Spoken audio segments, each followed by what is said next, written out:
Bonjour à toutes et bienvenue sur la chaîne Steph Scrap. Je vous propose aujourd'hui un petit tour de ma scrap room. Donc dans l'entrée, on va retrouver un petit meuble avec toutes mes petites cartes exposées, ainsi que tous mes papiers triés par couleur. En dessous, nous avons un meuble dans lequel j'ai classé tous les catalogues. Le catalogue en cours avec les petits papiers. Ici, c'est un tiroir à bazar. Mes abonnements au magazine. Les catalogues pour mes clientes. Et le catalogue des autres années. Ainsi que quelques petits chiffons. Ensuite, nous avons un grand placard. Donc, dans la moitié de ce placard, j'ai du scrap. Donc, tout en haut, on va avoir ici du stockage de papier pour l'imprimante, des choses plutôt perso dans les boîtes, chéquier ou autres. Toutes mes collections de papier 30-30. Alors, toutes celles-ci, ce sont des collections de chez Action qui servent plutôt pour ma fille. Et ici, les collections de papier Stampin' Up que je mets dans des pochettes comme ceci, que j'ai acheté, qui sont plutôt pratiques. Comme ça, je mets toutes les découpes de mes collections sans que je m'en sers. J'ai également aussi ici mes pages 30-30 en blanc et en trait vanille. Ensuite, en dessous, j'ai des petits trieurs avec toutes mes chutes de papier qui sont à l'intérieur. Donc vraiment les petites chutes. Et j'ai fait des classements couleurs. Donc ici, ce sera bleu, vert, noir et marron. Ici, non, le marron c'est là d'ailleurs, rouge, rose et jaune. Et donc, bon, au départ, l'idée c'était par couleur de faire des pochettes comme ça avec toutes les petites chutes. Mais très vite, c'est venu des tiroirs en vrac. Mais globalement, c'est assez pratique. Toutes mes chutes de blanc.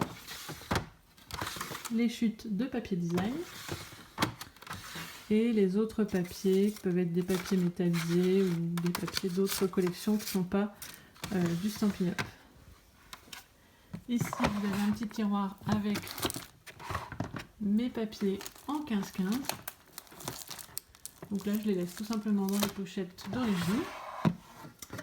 Et puis ici, en fait, j'ai tout ce qui est tuto et papier de chez Stampin' Up pour, par exemple, rejoindre Stampin' Up, des petits mémos qu'ils peuvent nous faire, des petites cartes, des petits mémos couleurs, enfin voilà, des choses comme ça. Et dans les classeurs, j'ai également mes tutos que j'ai tapés. Sur le dernier trieur, j'aurai le papier noir, le papier blanc, le papier fenêtre, le papier velin, les pochettes transparentes, les pochettes pour la plastifieuse et les papiers aimantés.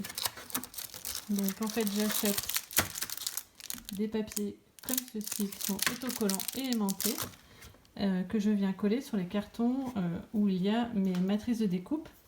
Et ça me sert pour ranger mes matrices de découpe. Ici, vous avez des petites caisses avec toutes les cartes que je fais pour chacune des collections, notamment pour présenter lors des portes ouvertes ou lors de mes ateliers. J'ai aussi, là, par exemple, un mini-album que j'avais fait en vidéo. Donc ça, c'est toutes les collections qui sont encore sur le catalogue. Et ici, vous avez toutes les cartes des collections qui ne sont plus au catalogue, donc que j'offre ou que je me sers régulièrement. En fait, ça me fait mon stock de cartes pour les amis, les copains, etc. Dans le premier tiroir, vous avez encore plein de cartes. Donc ici, c'est les cartes, les dernières cartes que j'ai fait sur mes vidéos, les petits mini-albums aussi, les petites boîtes aussi que vous reconnaissez peut-être sur certaines de mes vidéos. Tout ça, en fait, je les conserve et soit je les offre en cadeau à mes clientes lorsqu'elles me font des commandes, soit je les offre aussi à des hôtesses ou pour des amis lorsque j'ai des petits cadeaux à faire. J'ai un autre tiroir ici où là je n'ai que des enveloppes de toutes les tailles parce que je suis assez Miss Enveloppe. Donc voilà, ça peut servir. Et dans le grand tiroir ici, j'ai ma plastifieuse, du papier bulle, des sacs plastiques, des choses plutôt utiles. Donc voici pour la colonne de mon placard. Dans la petite colonne centrale, nous allons retrouver ici une boîte avec tous mes petits cadeaux que j'ai pu avoir lors des différentes rencontres Stampin' Up. Là, c'en a encore qui ne sont pas rangés. Donc là, c'est des choses que j'avais fait pour Noël. Voilà, des petites boîtes aussi qui traînent par-ci, par-là. Donc dans les trieurs ici, en fait, j'ai décidé de mettre toutes les boîtes. Alors les boîtes transparentes à monter, par exemple, ou les boîtes comme ça aussi qu'on peut avoir dans les différents catalogues. Donc là j'ai un certain nombre de boîtes. J'ai aussi ici le stockage, vous savez, pour ranger les encres et les blends. Donc là c'est pour les crayons à alcool. En fait je mets que quand j'ai les crayons, les taches pleins, je remets un nouvel étage. En fait ici c'est tous les tampons qui sont rangés dans des classeurs. Donc c'est essentiellement des tampons de chez Action. Le principe est le suivant. J'ai des pochettes transparentes comme ceci, dans lesquelles j'ai glissé des tampons. Alors, il n'y a pas que du Action, il y a des choses aussi que j'ai achetées à Nose et des choses de marques différentes. Voilà. Et puis, c'est classé par thème. Donc là, on a le classeur du thème... Hop, du thème Noël et fleurs. Et donc après j'ai le classeur qui regroupe tout ce qui va être animaux, amour et autres. Là c'est d'autres thèmes, là c'est voyage photo, là c'est motifs de fond et anniversaire. Là c'est un petit album que j'avais commencé mais que je n'ai pas terminé. Et ensuite on a des papiers classiques. Là j'ai tout plein de pochettes, de choses... de lutin, etc. que je peux utiliser. Et dans les tiroirs, bon, c'est des choses qui n'ont rien à voir avec le scrap. De l'autre côté du placard, on a des choses plutôt privées. Alors j'ai mes sacs Stampin' Up.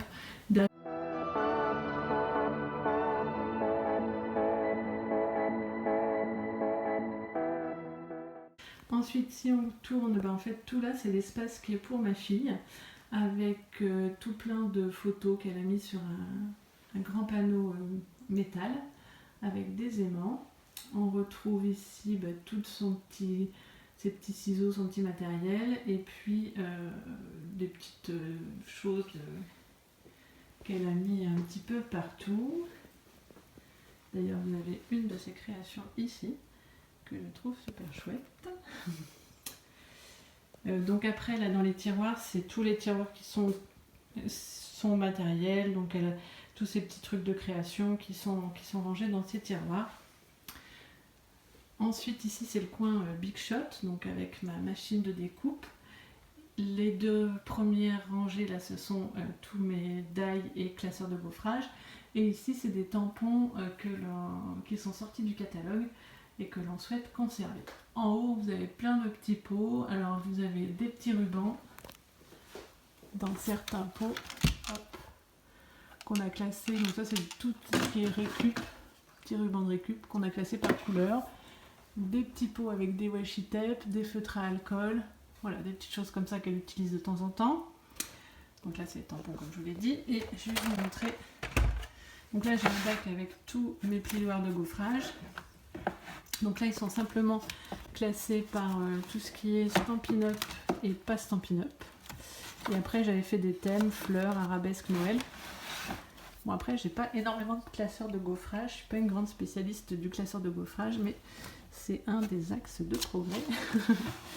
Et ensuite ici vous avez les pochettes que je vous disais, où je viens coller une partie aimantée pour que ce soit plus facile. Et là pour le coup on a fait des thèmes. Alors j'ai utilisé celui-là hier, je ne l'ai pas rangé, voilà, avec les thèmes écriture, animaux, fleurs, forme, étiquette, Noël et tous les die qui sont arrêtés dans le fond. Que je conserve quand même.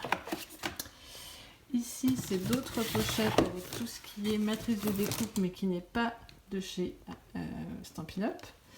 Donc là, j'ai différentes choses de différentes marques que j'ai collées aussi sur des pochettes, sur des cartons avec des parties aimantées. Voilà, j'ai des choses diverses et variées. Et ici, je vais avoir par exemple les mousses 3D. Vous savez, les plaques qui sont sympas, comme ceci, que l'on peut découper, passer à la Big Shot. Donc là, j'ai mis dans une petite boîte en me disant que là, je pouvais mettre voilà, dans un petit bac tout ce que je peux utiliser à la Big Shot, qui n'est pas forcément plutôt papier spéciaux. Donc j'en ai pas beaucoup pour l'instant, mais voilà. Là, j'ai ma petite astuce. Donc c'est un petit cadre. Dans un cadre, on a fait une petite lissée, une feuille aimantée. Et comme ça, on peut venir poser tous les die qui traînent sans risquer de les perdre, surtout quand ils sont petits. Donc sous la Big Shot, on va avoir le tiroir dédié à la Big Shot avec des petites boîtes avec des découpes. Donc là, bon, j'aime pas trop garder les découpes à l'avance parce que généralement, je les utilise pas ou peu. Mais bon, j'en ai quand même quelques-unes. Ici, c'est tout ce qui va être mes plaques. Alors, juste pareil, je jette pas les vieilles plaques parce que je me dis ça peut dépanner. Là, c'est plaques aimantées, petit tapis de silicone, un jeu de plaques nouvelles, enfin voilà. Sur le tiroir d'après, en fait, c'est tous les petits embellissements. Donc, soit des embellissements en bois. Donc là, par exemple, c'est les mots en bois.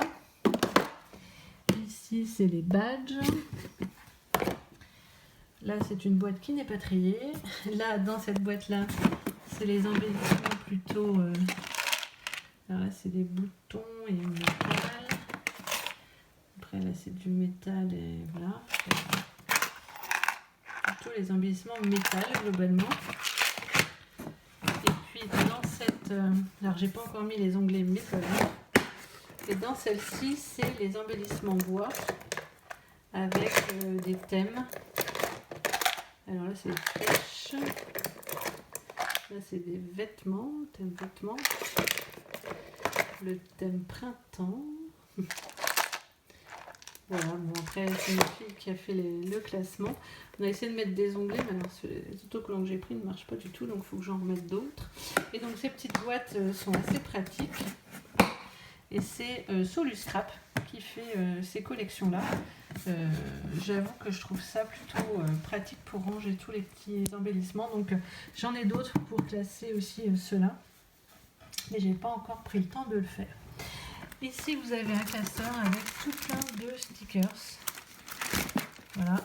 Donc des stickers, c'est des calcos, enfin voilà. C'est classé là-dedans.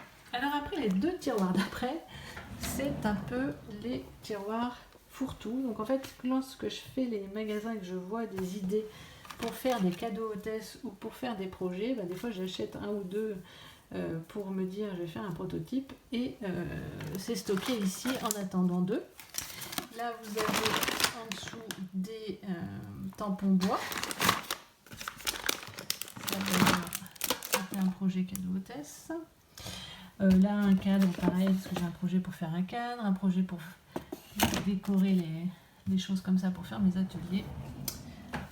Et puis en dessous c'est pareil, c'est tous les petits blocs que je récupère, petits blocs pour faire des projets, des petits carnets, etc. Les petites pochettes pour quand je pars en atelier, enfin voilà, c'est un petit peu le coin des idées. Donc là c'est mon côté.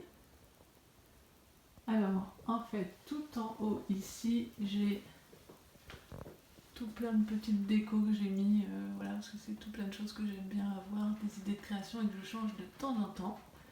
Là aussi, j'ai la chance d'avoir une étagère complète où je peux mettre encore des petites décos, des créations que j'ai faites, ou comment faire.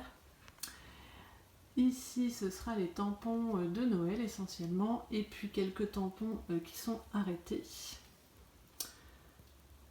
Voilà. ici, hop, je vais enlever le projet ici, hop, pour que vous puissiez voir. Donc là, c'est tous les tampons du catalogue annuel, donc qui est en cours, et ici, c'est tous les tampons du catalogue saisonnier en cours. Donc là, le catalogue printemps-été.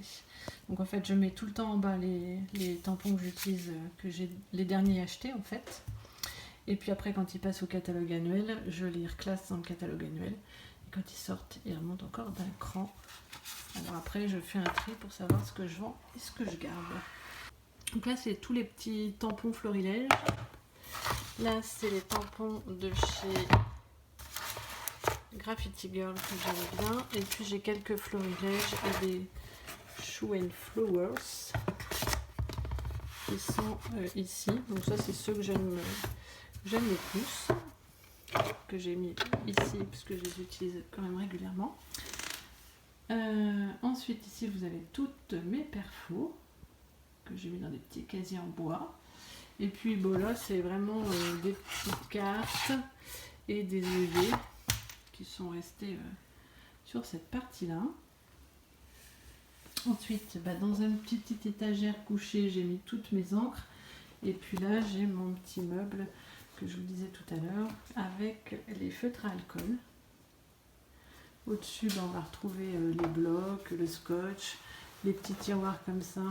Il y a quelques washi tape, mais qui est USB, des petites perles. Là, c'est tout ce qui va être les petits dômes, les points de colle. Là, c'est plutôt les petites choses comme ça qu'on peut avoir au moment de Noël. Mes tampons, le double face. Et ici, c'est tous mes embellissements Stampin' Up en fait. Donc je garde dans les boîtes parce qu'elles tiennent bien dans les choses Ikea. Alors après, quand elles vont sortir du catalogue, je les enlèverai et je les repasserai dans la boîte de l'autre côté. Et puis en haut, j'ai du sopalin et puis des petites crayons encore que j'ai mis ici.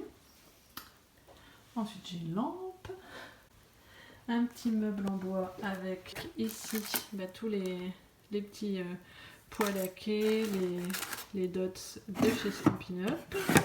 Là c'est encore des Stampin' Up et là c'est d'autres marques. Et puis dans celui-ci j'ai les loose 3D et les Stampin' Dimensional. Ici tout ce qui va être matériel, pinceau, les brosses, voilà. Tout plein de pinceaux derrière aussi, de toute taille. On a mon ordi et ma lampe lorsque je filme mon plan de travail. Et puis donc après il y a mes tiroirs. Donc je vais commencer par ce côté-ci. Donc là c'est le premier tiroir avec vraiment le matériel de crayon, gomme, des choses comme ça. Les post-it, la graffeuse, tous ces trucs là.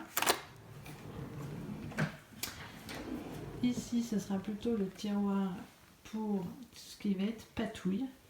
Donc les recharges d'encre, des pâtes, évidemment des chiffons. Dessous j'ai tous mes pochoirs, mes encres discrètes, les petites éponges qui vont sur les petites choses comme ça, les petites éponges, ça va être le rouleau éponge, hop. Les petites éponges que je coupe en carré et que je lave en fait, donc là je peux les réutiliser. Les petits sprays ici, donc j'en ai quelques-uns parce que je suis pas une grande spécialiste de la patouille, mais j'avoue que j'aime bien aussi. Donc j'ai quelques petits trucs. Ici ce sera des pâtes à texture, quelques éponges aussi, ma boîte avec mes flocons d'or, et là c'est mon pistolet embossé avec mes poudres embossées. Et ici j'ai quelques boîtes d'aquarelle. Et le dernier tiroir, alors là c'est un peu le tiroir fourre-tout, et oui j'en ai encore un, où j'ai en fait mes recharges de colle, mes recharges de différentes... ça c'est tombé de là je crois.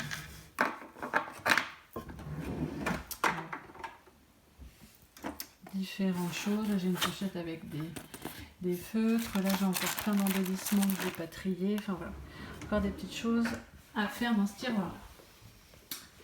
Et puis de l'autre côté, ici je vais avoir donc mes massicots, ma cropodaille, mes petites agrafeuses, le mini massicot.